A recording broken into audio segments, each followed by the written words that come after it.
I'm a 33-year-old guy, and to say my relationship with my dad is complicated would be putting it mildly. Growing up, he was more of a visitor than a parent. My mom was the one holding everything together, working two jobs most of the time, while my dad lived like a carefree bachelor. He wasn't completely out of the picture, but his contributions were more like sporadic gestures, buying me a toy here, showing up for a soccer game there, than actual parenting. My mom, on the other hand, was relentless. She worked mornings as a waitress and evenings cleaning offices. I still remember her coming home late at night, her hands raw from scrubbing floors, just to put food on the table. My brother and I didn't have much, but she made sure we had what we needed. My dad? Let's just say he wasn't the type to sacrifice his comfort for anyone else's. One moment stands out like a neon sign in my memory. It was my junior year of college, and I was on the verge of getting kicked out because I couldn't pay $1,000 in tuition. I didn't have anyone else to turn to, so I called my dad. I laid it all out for him, how I'd been working part-time, how I just needed this one push to stay in school. He told me you should have planned better. That was it. No apology, no offer to help. I hung up and didn't know what to do. Then, my mom did what she always did, she saved the day. She sold her car, the only reliable one we had, to cover my tuition. I don't know how she managed to get to her jobs after that,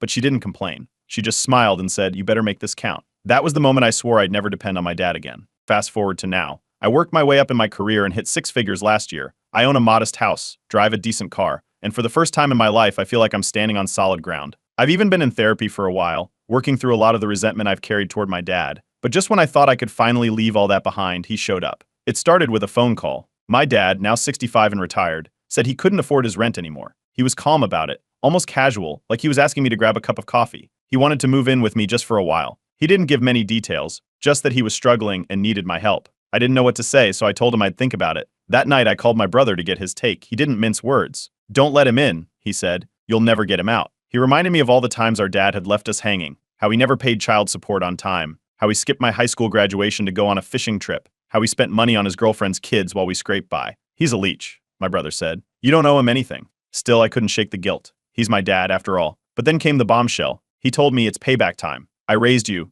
Now it's your turn to take care of me." That sentence hit me like a truck. I thought about all the nights my mom spent crying because she didn't know how we'd make rent, all the birthdays he missed, all the times I needed him, and he wasn't there. And now, he's asking me for help? To make things worse, he decided to air our dirty laundry on Facebook. He posted this long rant about how his ungrateful kids were abandoning him in his old age, painting himself as the victim. The comments section blew up, with half the people agreeing with him and the other half tearing him apart. My phone started blowing up with messages from relatives and friends. Some said I should forgive him and let him move in. Others said I owed him nothing. Even my therapist didn't have a clear answer. She said this was a chance for me to set boundaries, to decide what kind of relationship I wanted with my dad. But setting boundaries with someone who ignores them is like putting up a fence in a hurricane. It's going to get blown away. My mom has been supportive, as always. She told me to do whatever brings me peace, but even she seems conflicted. She knows better than anyone what my dad is like, but I think part of her still feels bad for him. So here I am, stuck between my own feelings and everyone else's opinions. Part of me wants to say no and move on with my life. The other part worries that I'll regret turning him away, even after everything he's done.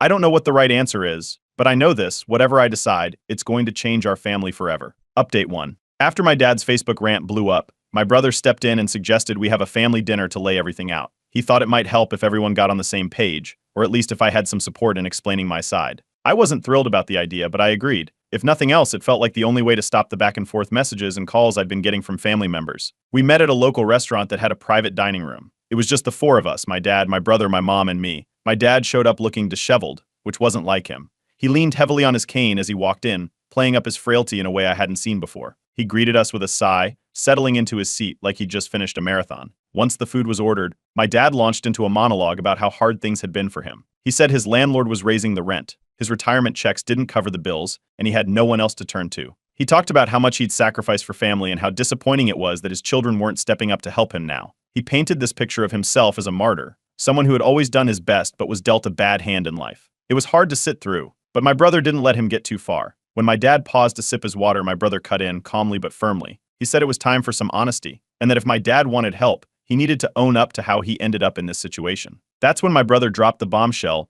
My dad had gambled away a big chunk of his retirement savings. He'd been a regular at a local casino for years, and when the money ran out, he'd started borrowing from friends and relatives. My brother also revealed that my dad had spent thousands of dollars on his girlfriend's kids while ignoring us. My dad tried to laugh it off, saying my brother was exaggerating, but my mom chimed in. She backed up everything my brother said and added her own stories. She talked about the times my dad had drained their joint bank account for frivolous purchases, leaving her scrambling to cover bills. She reminded him of the years he went without paying child support and how she'd been left to pick up the pieces every time he bailed on his responsibilities. My dad got defensive, saying he did the best he could and that none of us knew how hard it was for him back then. He claimed he wasn't perfect but still deserved respect and support. I stayed quiet for most of the conversation, letting my brother and mom do the talking. But when my dad started to turn the blame on us, I finally spoke up. I told him I understood that he was in a tough spot, but I needed time to figure out what was best for my mental health and my life. I said I wasn't ready to make a decision about him moving in, and I wouldn't be guilt-tripped into rushing it. That's when he snapped. He slammed his hand on the table and called me ungrateful. He said I owed him for everything he'd done for me and stormed out of the restaurant, leaving the rest of us sitting there in awkward silence. My brother was the first to break it, telling me I did the right thing. He reminded me again that I didn't owe our dad anything,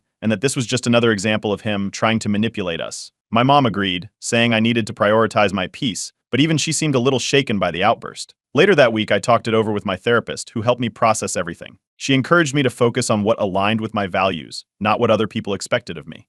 She also suggested I start looking into affordable senior living options for my dad as a way to set a boundary without cutting him off completely. As I was researching, a distant relative reached out to me. They told me my dad had borrowed money from them years ago and never paid it back. They wanted to warn me not to let him move in, saying he'd take advantage of me just like he had with them. It was another piece of the puzzle, and it made me even more wary. Meanwhile, my dad's Facebook posts kept coming. He called me selfish and cold-hearted, accusing me of abandoning him in his time of need. The posts started to gain traction among mutual acquaintances, with some people siding with him and others calling him out. It added to my stress. But my close friends stepped in to remind me that setting boundaries wasn't wrong. They told me to ignore the noise and focus on what I knew was true. Still, it wasn't easy. Even with everything I'd learned and everyone who supported me, I couldn't shake the feeling that I might be being too harsh. But deep down, I knew I had to draw the line somewhere. This was just the beginning. Update 2. After the disastrous family dinner, I decided to spend the weekend at my mom's place to get away from the chaos.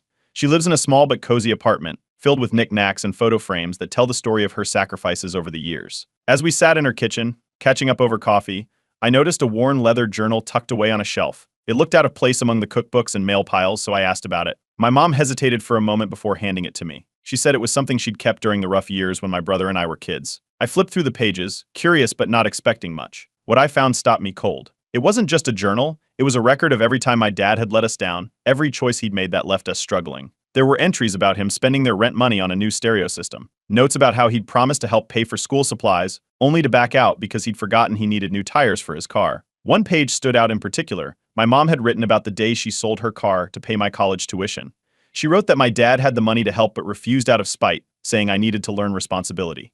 The words felt like a punch to the gut. I took the journal home and brought it up in my next therapy session. My therapist encouraged me to process what I'd read without jumping to conclusions, but it was hard to stay neutral. The journal painted a clear picture of someone who had the means to help but consistently chose not to. It wasn't just neglect, it felt calculated, like he'd made an art form out of avoiding responsibility. As if on cue, my dad's girlfriend reached out the following day. She sent me a long text saying I needed to get over the past and do the right thing by letting my dad move in. She claimed he was too proud to ask anyone else for help, which didn't add up considering the number of people he'd already hit up for money. The message ended with a plea to remember that family comes first, which felt ironic given my dad's track record. That evening, I got a voicemail from my dad. He said he needed an answer by the end of the week, and that I should remember where I came from. It wasn't hard to figure out what he meant, but it only added to the pressure. I called my brother to vent, and for the first time, he shared some of his own stories. He told me about times our dad had borrowed money from him, promising to pay it back but never following through. He mentioned how their relationship had been rocky ever since our dad skipped his wedding to go on a fishing trip. Hearing these things made me feel less alone in my frustrations, but it also deepened my resolve not to cave. The journal started to shift opinions within the family. My mom decided to share some of its contents with a few relatives, and suddenly people who had been siding with my dad started backing off.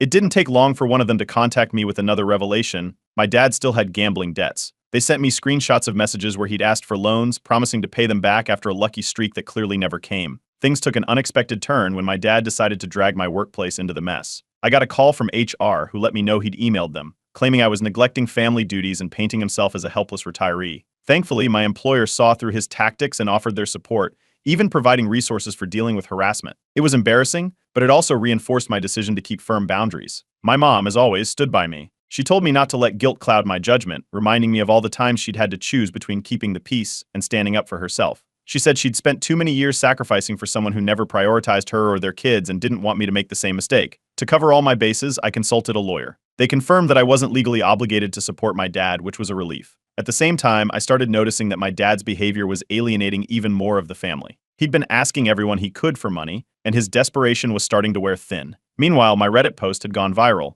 The comments section was split, with some people arguing that family comes first no matter what, while others shared their own stories of cutting off toxic parents. It was eye-opening to see how many people were dealing with similar situations, and their advice helped me start to see things more clearly. I realized that every choice I made needed to be about protecting my peace. My dad's actions had put him in this position, and it wasn't my job to fix it. For the first time in a while, I felt like I was gaining some clarity. Update 3. It started with a phone call from the hospital. My dad had been admitted after what they described as a minor health scare. The nurse on the line didn't go into details but mentioned chest pain and high blood pressure. She assured me he was stable, but I should come by to discuss his situation. I debated whether to go, but my brother insisted on coming along. He wasn't convinced this was as serious as it sounded and warned me to tread carefully. He knows how to pull strings, my brother said, and I knew exactly what he meant. When we arrived, my dad was in a shared room, propped up on a pillow and hooked to a heart monitor. He looked older than I remembered, thinner too. He greeted me with a weak smile and said, "I knew you'd come." Then, he launched into a detailed recounting of his ordeal, how he'd been feeling lightheaded, how he thought he might be having a heart attack, and how he'd been terrified he wouldn't make it. It was dramatic, to say the least, but the nurse's earlier tone told me it wasn't as dire as he was making it seem. As we talked, the conversation predictably shifted to his living situation. He wanted to know if I'd made a decision. "This could happen again," he said, gesturing toward the machines monitoring his vitals. "I need to be with family." He reminded me that family sticks together and threw in a line about how I'd regret it if I turned him away and something happened to him. It felt less like a conversation and more like a guilt trip on steroids. While we were there, something unexpected happened. One of his ex-girlfriends from years ago showed up to check on him. She didn't recognize me at first, but eventually put two and two together. As we chatted, she let a few things slip about their time together, specifically, how reckless he'd been with money. She laughed about how he used to max out his credit cards on nonsense, from expensive dinners to gadgets he didn't need, and how she'd had to cover the bills more than once. "He's always been creative with finances," she said, not realizing how much her words confirmed everything I'd been discovering. Later that evening, his current girlfriend sent me a long text. She claimed she couldn't take him in because her lease didn't allow additional tenants. She framed it as if she was heartbroken about the situation but kept emphasizing that it was now my turn to step up. She even suggested that I should be grateful for the chance to support him. It felt more like a sales pitch than a genuine request. My next therapy session focused on organizing my thoughts. My therapist suggested writing a pros and cons list about letting my dad move in. It felt almost trivial compared to everything that had happened, but I gave it a try. Unsurprisingly, the cons far outweighed the pros. The biggest one? Financial ruin. I'd recently learned that my dad had thousands of dollars in unpaid debts. One of his friends, who'd loaned him money years ago, reached out to me and casually mentioned how my dad never repaid him. He hinted that if my dad moved in, he'd likely expect me to help him with those debts. Meanwhile, my mom added another piece to the puzzle. She told me about a time when my dad had emptied their joint savings account to buy a motorcycle. This was back when my brother and I were kids, and we needed money for school supplies. My mom had to borrow from a neighbor just to get us the basics. Hearing these stories only solidified the picture of someone who never thought twice about his responsibilities. During this time, my brother opened up about his own experiences. He revealed that our dad had been asking him for money for years, using similar tactics of guilt and manipulation. My brother had always refused, but the constant harassment had taken a toll on him. It was the first time I'd seen my brother truly break down over the situation, and it made me realize just how deep this pattern ran. As if that weren't enough, my dad's Facebook posts were still gaining traction. More family members started reaching out, either to offer support or to shame me for not helping him. It was exhausting trying to keep up with the messages, especially as some of them turned downright nasty. Even my Reddit posts sparked debates, with some users accusing me of being cold-hearted, while others shared their own stories of estranged parents. The tipping point came when I overheard my dad talking to a nurse during one of my visits. He didn't realize I was standing just outside the curtain. He was joking about how once he moved in with me, he could sell my house and use the money to finally enjoy retirement. I felt like I'd been hit by a truck. This wasn't just about having a roof over his head. He had plans for my life, my home, my finances, without a second thought about what I wanted. By the time I left the hospital that day, my decision was starting to take shape. Letting him move in wasn't just a bad idea, it would be a disaster. It was clear that, if I let this happen, I'd lose not just my autonomy but everything I'd worked so hard to build. Update 4. After overhearing my dad's plan to sell my house and finally enjoy retirement, I knew it was time to set a hard boundary. But before I could take any action, my dad decided to escalate things himself. He left me a voicemail that started out calm but quickly turned into a rant. He said he was done waiting for my answer and would show up at my house by the weekend to settle this once and for all. It wasn't a threat, but the tone made it clear he expected me to cave. I forwarded the voicemail to my brother, who immediately stepped in. He offered to take over all communication with our dad to take the pressure off me. I agreed, grateful for the break. My brother called him that night to lay out some ground rules, but it didn't go as planned. My dad accused him of ganging up on him and refused to back down from his plan to show up at my house. That Saturday, just as I was about to leave for a friend's birthday party, my dad arrived. He banged on my front door like it was an emergency. I didn't answer, hoping he'd go away, but he didn't. Instead, he started yelling for me to let him in, claiming I was hiding and too cowardly to face him. The neighbors started peeking out their windows, and I knew I couldn't let this go on. I called the police. They arrived quickly, and after I explained the situation, They asked my dad to leave. He refused at first, insisting he had a right to be there as family. It wasn't until they threatened to arrest him for trespassing that he finally left. As he was escorted to his car, he turned back and yelled, "You're heartless. You'll regret this when I'm gone." The scene was embarrassing, but at least it was over, for now. The fallout from that incident was immediate. Word spread through the family like wildfire, and I started getting messages from relatives. Some were supportive, saying I did the right thing by protecting my space. Others were furious, accusing me of being cruel for involving the police. A few even said they were cutting ties with me entirely. It was draining, but I couldn't bring myself to care too much. I was more concerned about what my dad might do next. I reached out to my lawyer again to make sure I wasn't missing anything. They reassured me that I had no legal obligation to support my dad and reminded me that I had every right to enforce boundaries. It was comforting to hear, but it didn't solve the emotional toll of the situation. That night, I started writing a letter to my dad.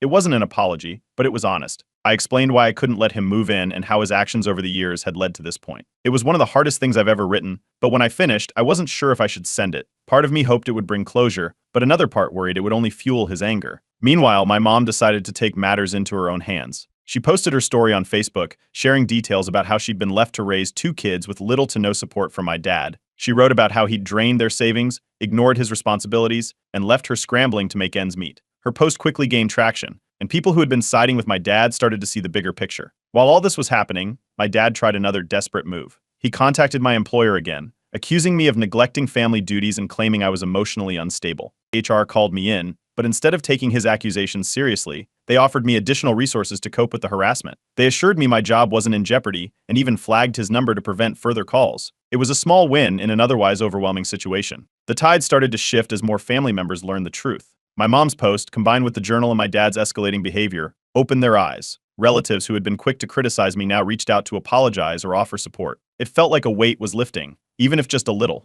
My brother took things a step further. He arranged to meet with my dad one-on-one to put an end to the harassment. I wasn't there, but my brother later told me it was a tense conversation. He didn't hold back, telling our dad to stop using guilt and manipulation to get his way. He made it clear that if the behavior continued, there would be consequences. With my brother handling the confrontation, I focused on finishing the letter. After much deliberation, I decided to send it. It was my line in the sand. In the letter, I told him that I wouldn't let him move in and that my decision was final. I also made it clear that any further harassment would result in legal action. It wasn't easy to hit send, but it was necessary. This has been one of the hardest chapters of my life, but I finally feel like I'm regaining control. My dad's choices brought him to this point, and I'm done letting them dictate my life. Update 5. I thought the letter would mark the end of everything, but my dad had one more move left. A week after I sent it, I was served papers. He was suing me, claiming I was legally obligated to provide financial support as his child. The lawsuit was flimsy at best, but it still felt like a gut punch. It was clear he wasn't going to back down until he had wrung me dry. My first call was to my lawyer, who assured me we could fight this. Together, we began gathering every piece of evidence that showed how little my dad had contributed to my life, both emotionally and financially. I provided the journal my mom had kept, old records of unpaid child support, and even testimonies from relatives who had lent him money he never repaid. The case against him built itself. In the meantime, I updated Reddit about the lawsuit. The response was overwhelming. My post went viral, with thousands of people weighing in. Some shared legal advice, others offered emotional support, and a few trolls predictably tried to stir the pot. But the overwhelming message was clear: I wasn't alone. Many people had been in similar situations, and their stories reminded me why I had to stand my ground. My brother didn't hesitate to step up. He offered to testify on my behalf, recounting the years of neglect and manipulation we had endured. His willingness to stand with me solidified a bond between us that had grown stronger through this ordeal. We were finally on the same team, united against the chaos our dad had created. As news of the lawsuit spread, the remaining family members who had been defending my dad started to back away. They couldn't ignore the evidence piling up against him, and many distanced themselves entirely. A few even reached out to apologize for siding with him earlier. It didn't erase the hurt, but it was a step toward mending broken relationships. The day of the hearing arrived. The courtroom was quiet, almost too calm for the storm brewing inside. My dad sat across from me, looking frail but defiant. When it was his turn to speak, he painted himself as the victim, a retired man abandoned by his ungrateful children.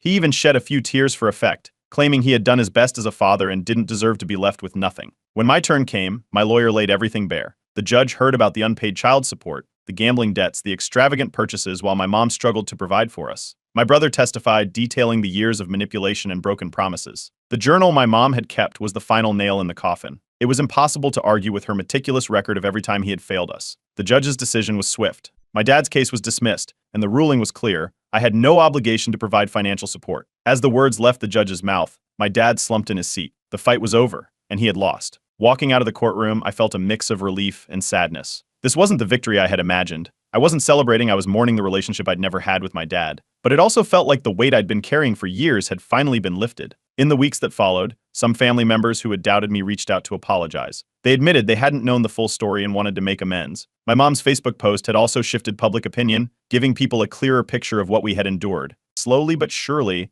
I started to rebuild those relationships. My therapist helped me process everything. We talked about the guilt that lingered, even though I knew I had done the right thing. She reminded me that my dad's choices had led him to this point, and it wasn't my job to save him from the consequences. With the legal battle behind me, I focused on moving forward. My career became my priority again, and I found joy in the small things, spending time with friends, tackling new projects, and finally feeling at peace in my own home. My dad's presence, once a constant storm cloud, was no longer hanging over me. I still hear about him occasionally. Relatives say his financial situation has worsened, and he's burned bridges with most of the family. It's sad, but I've come to terms with it. His decline isn't mine to fix, and I've stopped feeling responsible for someone who never took responsibility for me. Through it all, my brother and I have grown closer. We've supported each other in ways we never did growing up, and I'm grateful to have him in my corner. This ordeal might have torn our family apart, but it also brought us together in a way I didn't expect. My Reddit post has taken on a life of its own, becoming a reference point for others in similar situations. People message me to share their stories, thank me for speaking up, or just say they feel less alone.